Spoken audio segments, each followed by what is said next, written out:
Dead silence. Oh.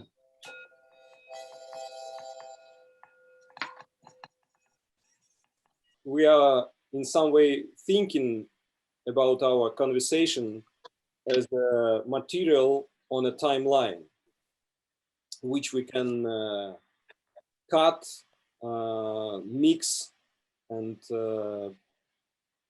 change in order. Ivan Kurbakov, writer and filmmaker from Moscow, founder of Almanac Огонь, which means fire, or as we use it in the name of our website, Fire. It is fire in Esperanto. Pavel Zarutsky, poet, language researcher, and philologist who is working with avant-garde history and nowadays poetry experiments. Ivan Masteropoulos, artist from Athens,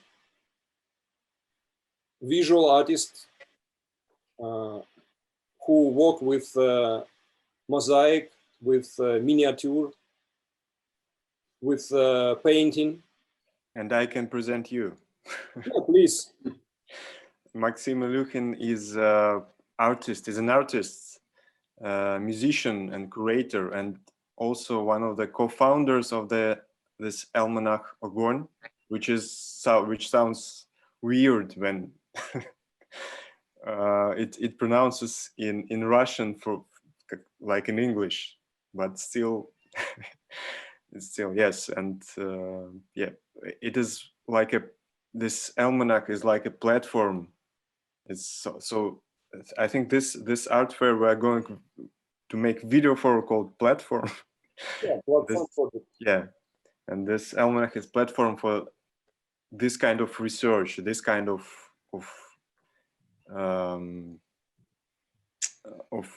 creation. And I think the word synesthetics is fitting the idea of the almanac, because it consists of two roots. One root is aesthetics, and aesthetics for me is connected with the contemplation, and the other root is synesthesia. It's like the perception of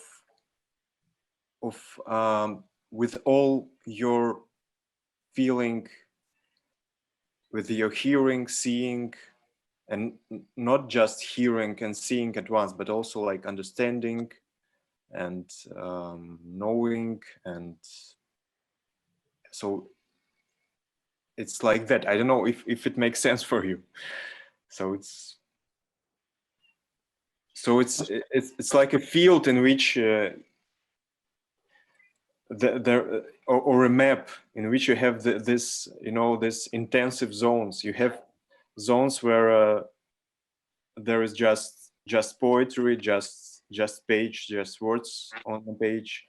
You have like sounds, but there are some, you know, intersection zones where, like Pavel said, boundaries are fallen, and there's these intersectional zones are very intensive, I think, and somehow we move from their intensity for the synesthesia experience to more divided experience, like we go in our daily life from some kind of, you know, very calm states to routine to dreaming to some very intensive state. So I hope this makes sense, this explanation. Yeah, I can say that for But me, it do work. yeah, for me, synesthetic, it's some kind of resonance, some, Yeah, some that's a- vibration which is transferring from one media to another media. I'm ready to start. Good. So I'm going to read three fragments of three different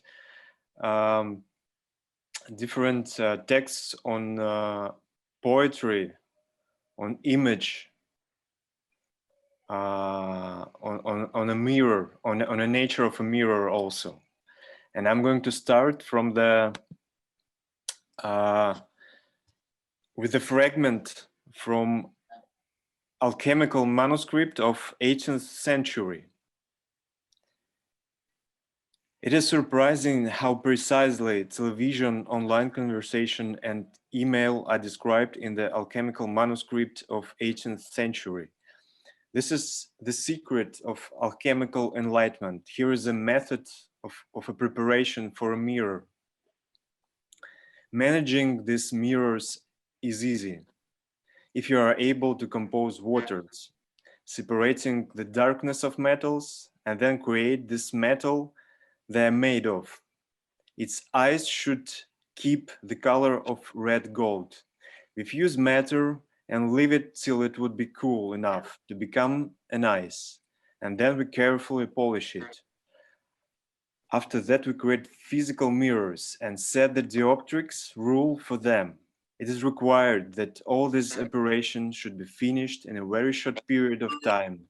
So shining matter, which serves for representation of our wonders, would be in a full bloom. And then while testing these mirrors on the sun and on the moon, a very beautiful light should be born. This is exactly the light which illuminates human being in an instant. Make him understand all the languages. Make him get into the sea depths, earth bowls, in a creation of the world, in divine wonders, in an order which rules there. In this mirror, one could see, as on a page of a book, that earth contains on its surface, at a horizon distance. In a word, happy is he or she who knows how to create these mirrors.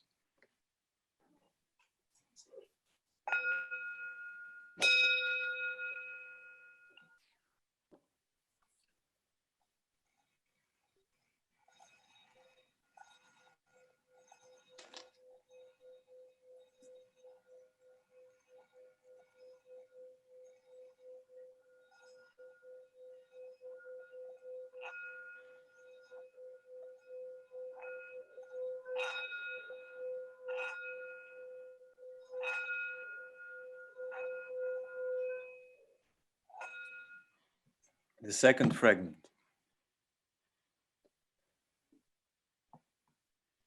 The image is not an idea. It is a radiant node or cluster. It is what I can and must perforce call a vortex from which and through which and into which ideas are constantly rushing.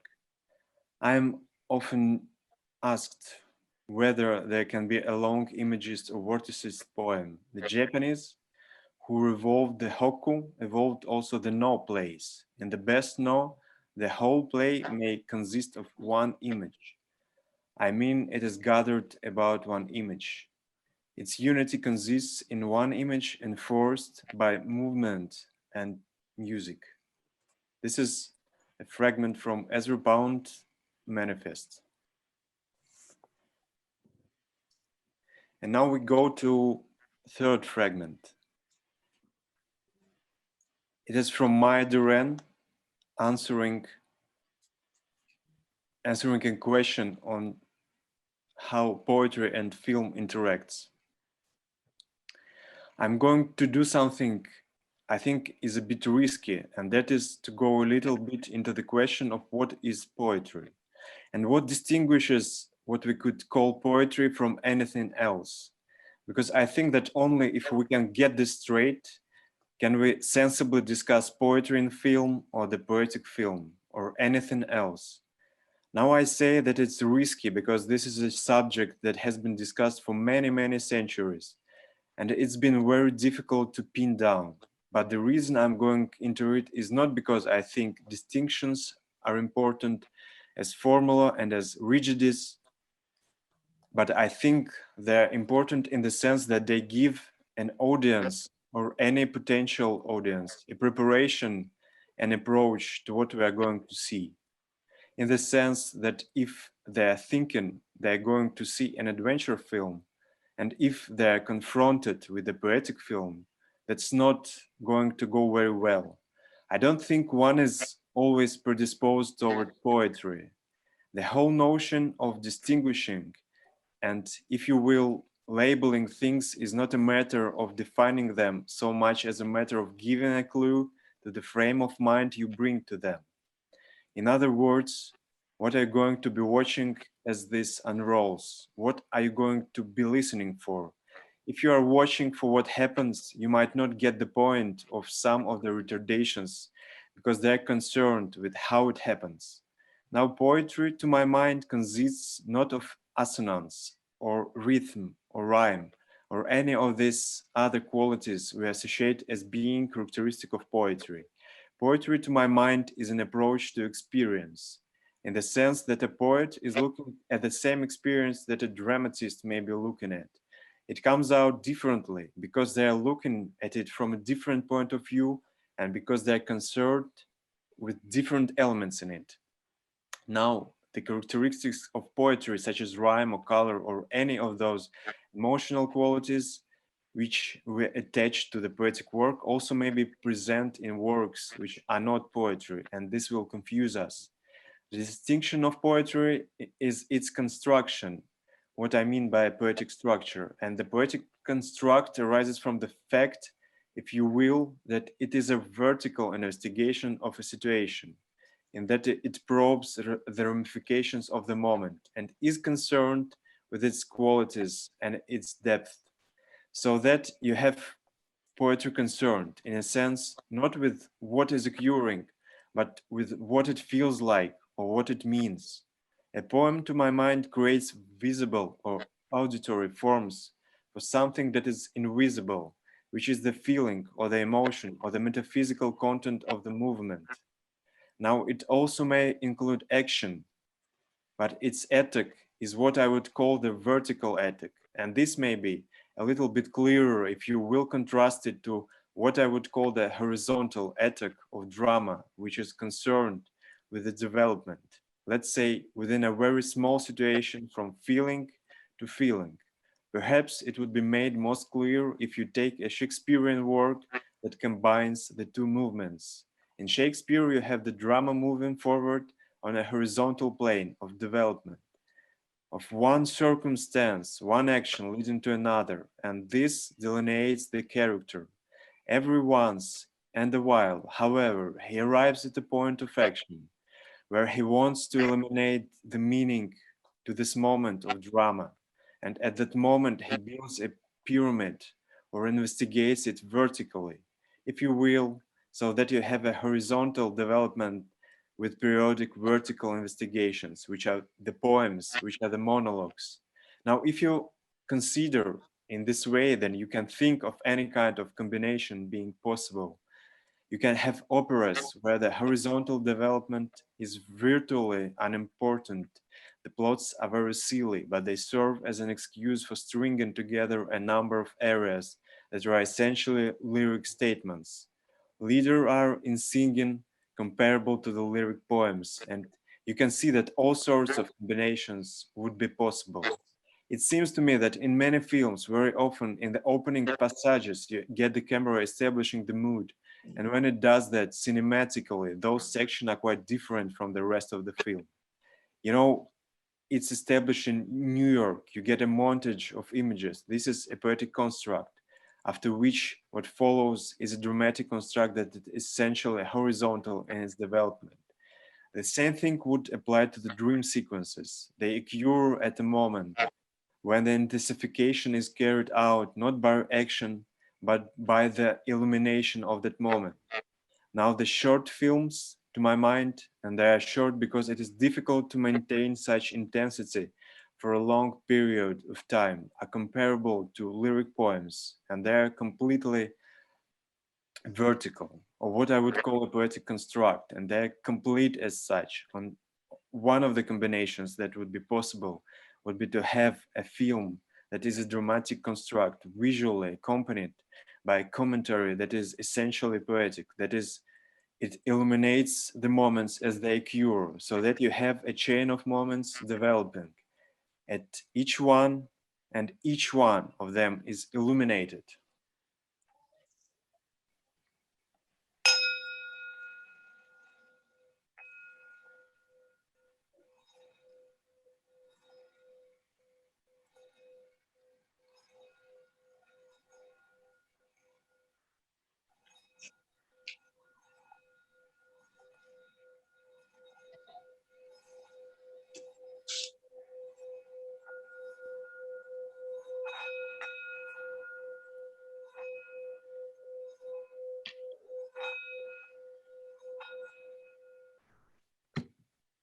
So these were three fragments from different times, starting from 18th century.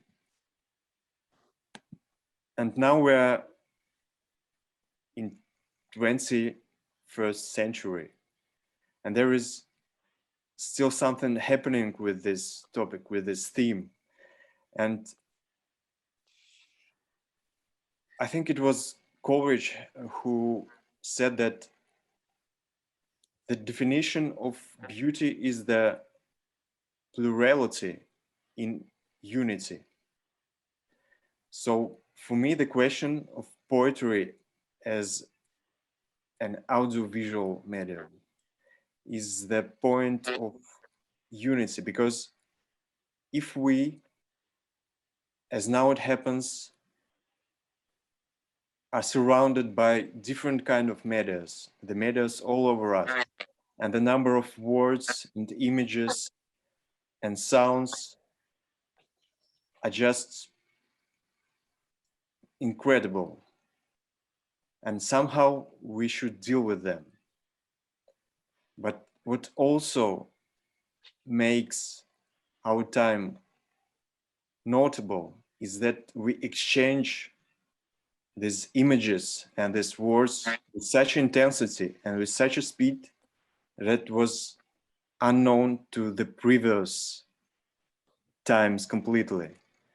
So there is a moment of choice when we choose an image or a word or a sound which we want to share, or which we want to be with, or with which we want to associate ourselves as individual or as something which could be called unity. And I think that this possibility, this it is what poetry, it is why poetry saves something in us as an individuals and as collective beings, as social beings, as cosmic beings. And this possibility and this energy which is poetry, it keeps us moving somewhere. And this movement is what we have when the external conditions are against us, when we this way or that way are oppressed by these external conditions, whatever there are. So that was my message. Thank you. Okay, I am to read two my very short articles and two poems in three languages. So I'll start with the articles. When a poem becomes a screen, la poésie n'est pas fait de poèmes ou de vers canon, Henri Chopin. 100 years ago, the growing pace of life changed the way the printed word looks. The task of the new typography was to make the text available to the cursory glance of a hurrying city dweller. Nowadays, the existence in the digital space and the increase in the level of information noise have taught the eye to cover the entire surface of what it identifies as a single object. Historical thinking is ceding its ground to the iconic one. Can a line remain a functional unit of a poetic work in this new context? A little is left to the free verse, besides its credibility it established in the last century, but its successor hasn't yet declared itself. Perhaps it's worth calling modern texts not so much examples of modern poetry, but rather a premonition of it. And can the new poetry still remain being a text? Post-war experiments in visual and sound poetry have shown that it can go beyond the pages of a book, and the word is no longer an obligatory attribute of a poem. Technology began to take part not only in reproduction, but also in creativity itself. Moreover, technology, thanks to its role in everyday life and in the relationship between the author and the public, has largely begun to determine the context in which a poetic work is perceived. So, typewritten poems objects turn into constellations of hyperlinks, which the reader viewer can follow only by using his own imagination. They turn into screens, torn from digital reality to talk about it. Whereof one cannot speak, thereof one must be silent. Poems like words intertwined with silence around them. The screen becomes the border of time. Me now sees a reflection of me then, but a set of information about oneself in media. One seeks to grasp the continuously elusive present, while the other exists simultaneously at every segment of the past. The meeting of the two on the same plane will cause an error that will fuse them together and create a new image. This meeting is possible only in the gaze of another. 2 inevitably equals 3. A word and a pictorial mark, word and sound. Each performance creates the poem in you. Should the voice be limited to the role of an entertainer, praising its merits of the poetic text and hiding its shortcomings? Should music become a background decor? The ancient Greek verb poio means I create, I do. Why did its descendant, the word poetry, became associated with text alone? Voice, rhythm, repetition, sigh. All these are potential elements of a poem, living and changing, and not frozen, like an inscription on its own tombstone. Poems always know more than their author. With poetry, they buy themselves the right to be silent. Poems speak on their behalf, but the reader can also let them speak on his or her own. Thus, when a human being encounters a poem, music is born. And the second article is called Parole dans l'espace. Is it possible to talk about the topography of poetry, which is capable of setting boundaries between its own lands and territories that do not belong to it? There are plenty of evidence that even such a hidebound material as bureaucratic cliches may sound like poetry. It is burning collisions in the explosion that drives human imagination. Words mingle with sounds, rhythms, visual images, and the silence around them. The linguistic interacts with extra-linguistic. The pragmatic shimmers with the reflections of the utopian. The Renaissance created individual media. The modern era made the cult of the author's name. atomization in arts gave rise to institutions which set criteria for building hierarchies and which protect the status quo. Soviet samizdat and post-Soviet piracy, instead of undermining them, only unwillingly strengthened their position. Capitalist logic and the availability of new printing techniques turned a book as an art object into a book as a biographical fact, the only significant element of which are texts. It did not become an equal participant in creative process, but a prestigious vehicle. In the post-war decades, the development of reproduction techniques and computer technologies opened up new territories for poetry to explore and offered modern prospects for creating an international poetic language, which representatives of the early avant-garde movement have dreamed of. Continuity rather than categorization characterized the new international and intermediate mentality. The era of scientific and impersonal art, which Flaubert predicted, has come. In those years, Soviet second culture identified itself by establishing transfers with the first Russian avant-garde and opposing itself to official art. Local creative tasks were much more important than international ones, in subordination to censorship, that both an aesthetic and a political gesture. The texts became transmitters of the author's message and a marker of involvement in the dissident cultural community. In this perspective, it seems symptomatic that many uncensored authors who challenged the media for strength were or are representative of the Russian diaspora. Alexander Cheretiansky, Elizaveta Natsakhanova, Belen Barsky, in the post-Soviet period, Sergei Sigey, Ri Nikonova, Sergei Biryukov. The list can go on and on.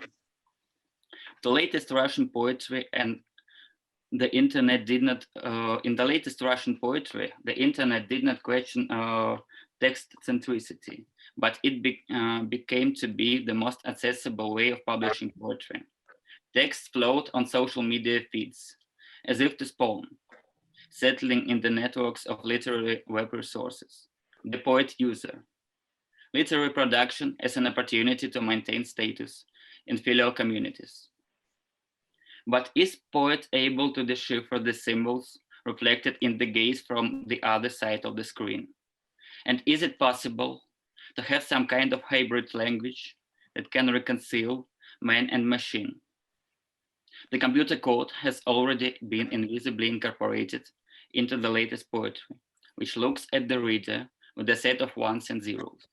But the poet has frozen in hesitation at the very edge of the screen. It seems that distrust towards intermediality has become one of the distinctive features of the modern poetry.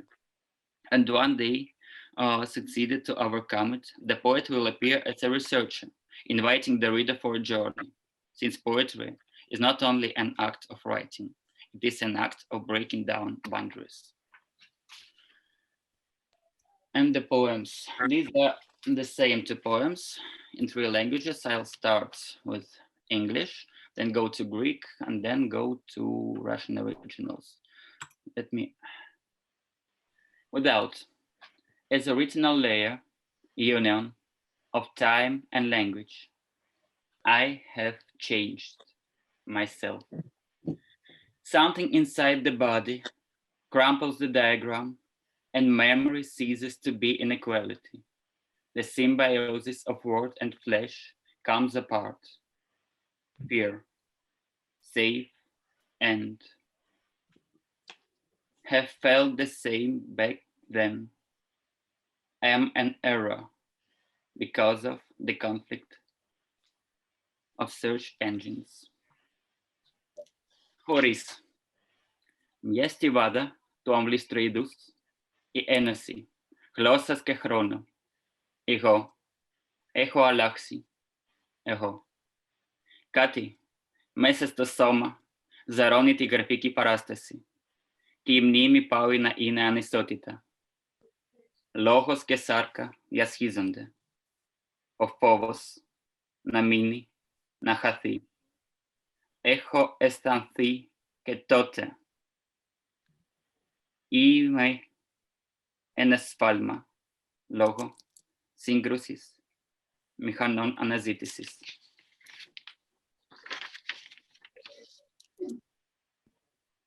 Без. Слоем сетчатки. Союз языка и времени. Я изменился. Я. Что-то внутри тела сминает график, и память перестает быть неравенством. Рвется симбиоз речи и плоти.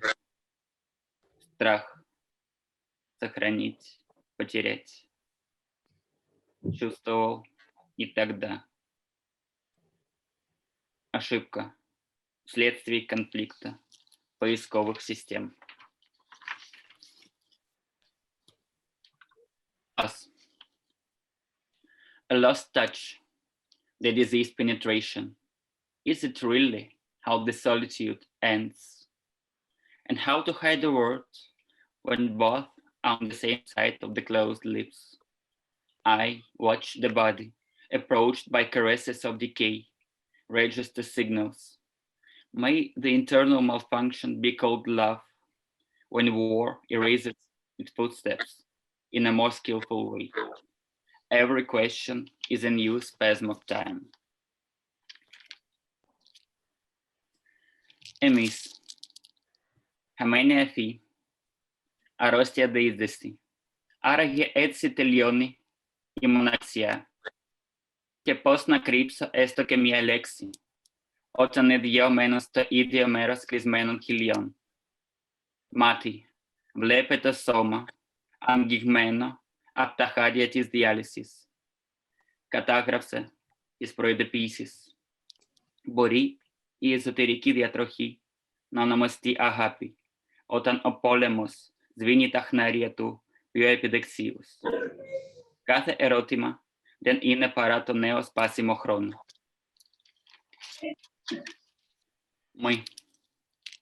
Потерянное касание. Болезнь проникновения.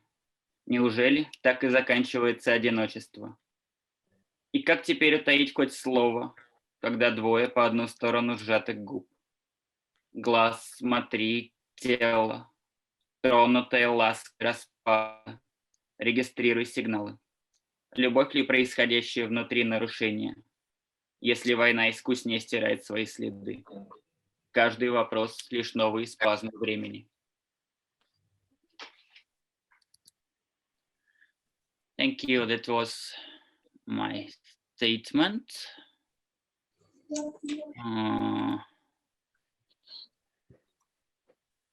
Seems I finished that.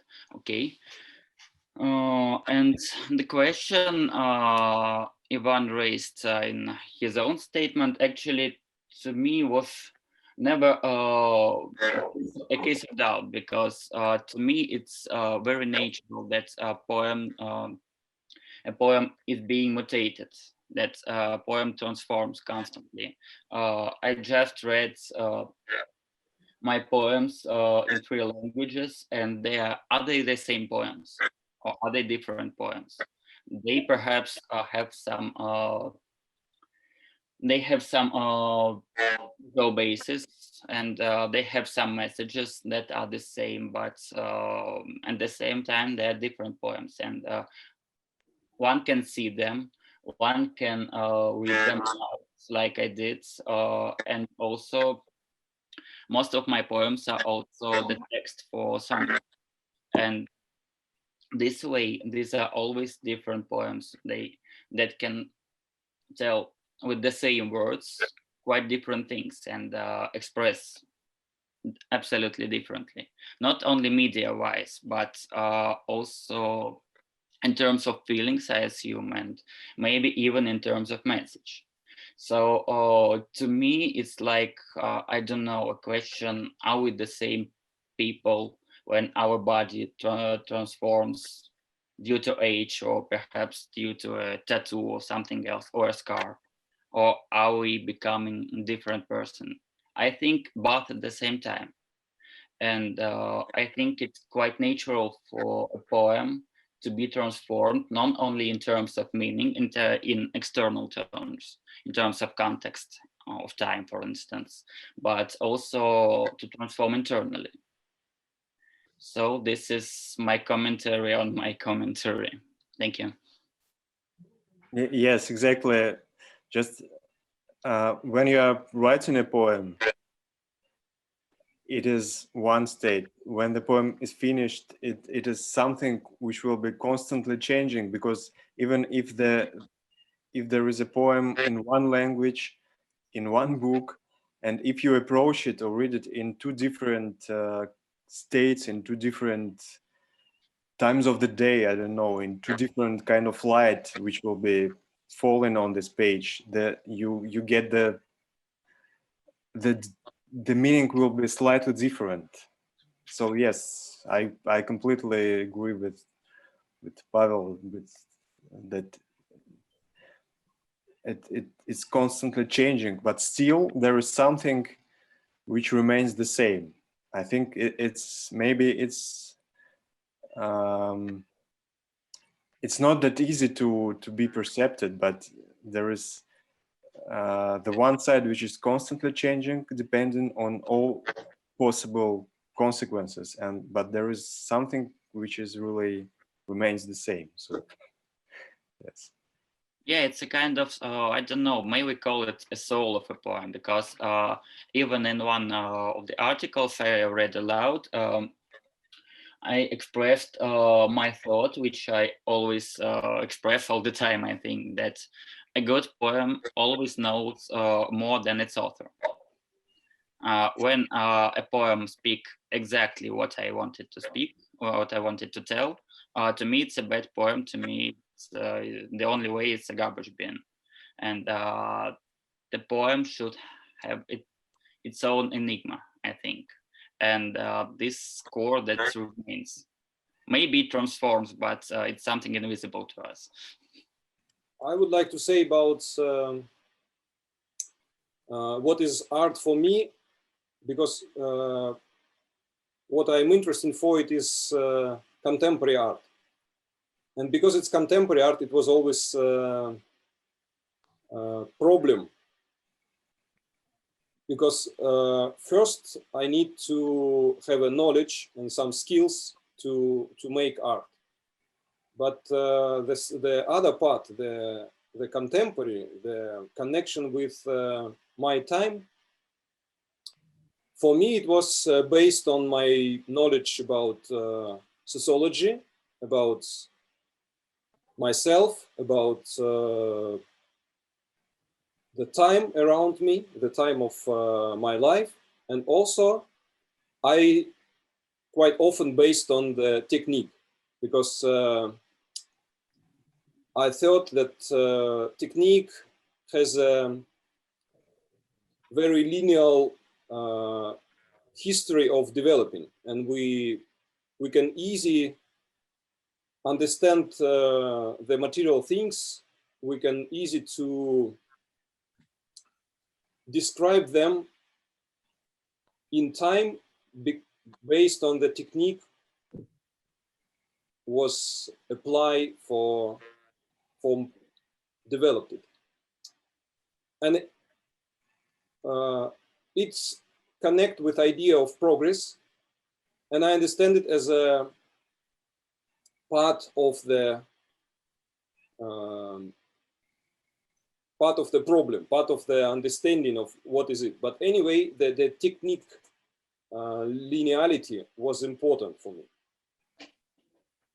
And I can say about my nowadays problem that I see that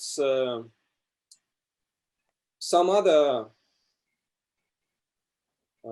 part of science better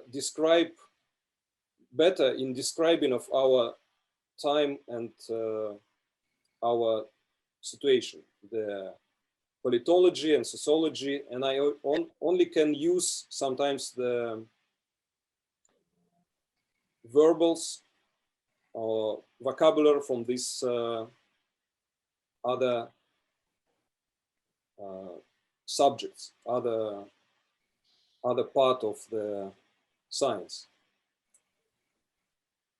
And for me, this is always the question: what can be basis for my art practice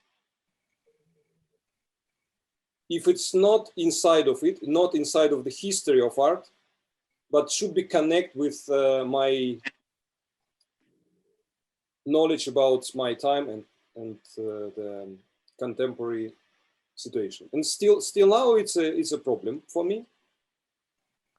But I'm okay with problem because it's constantly in crisis.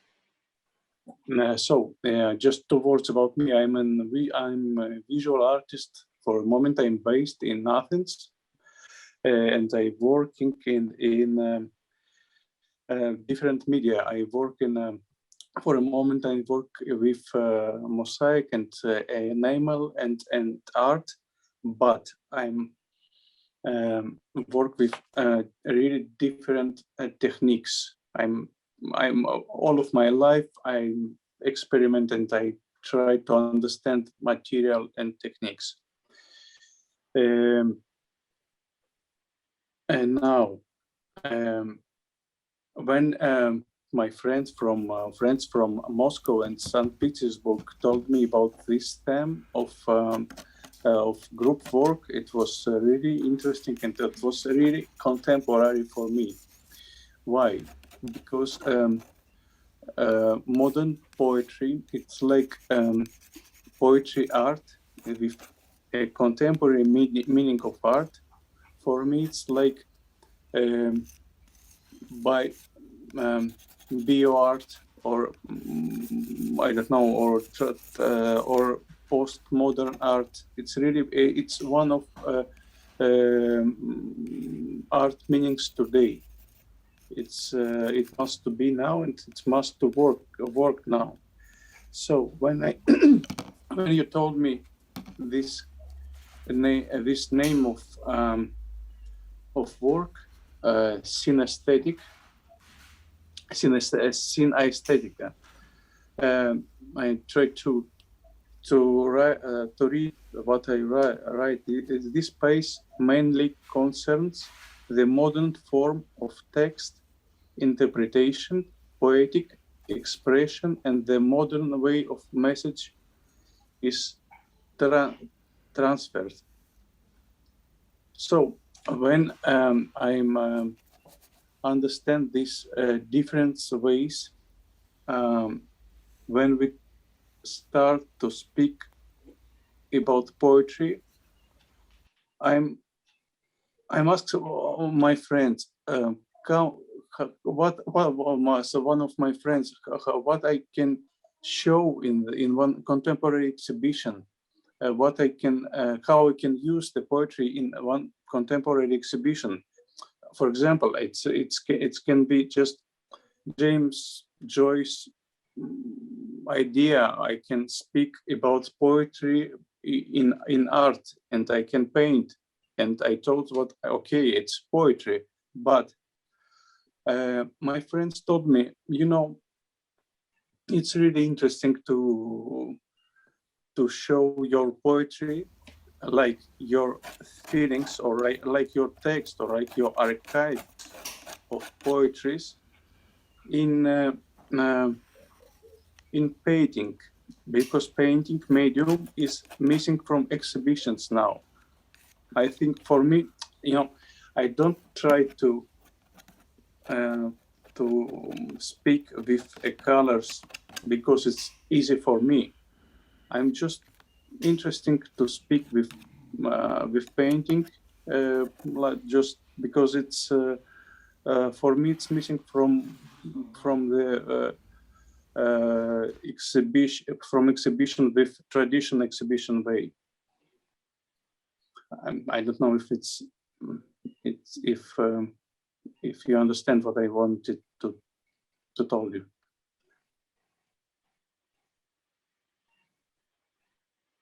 I'm understanding in some way, I can say.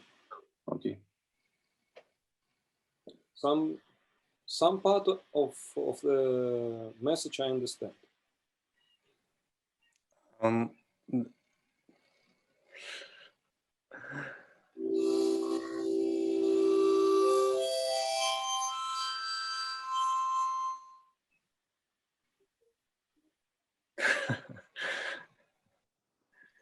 if you understand what I mean. Okay.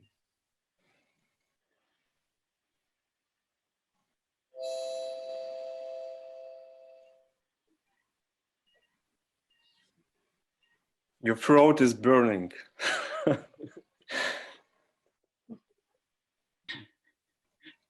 Maxim hasn't left the train. He has swollen the train. Quite an old-fashioned one, I would say.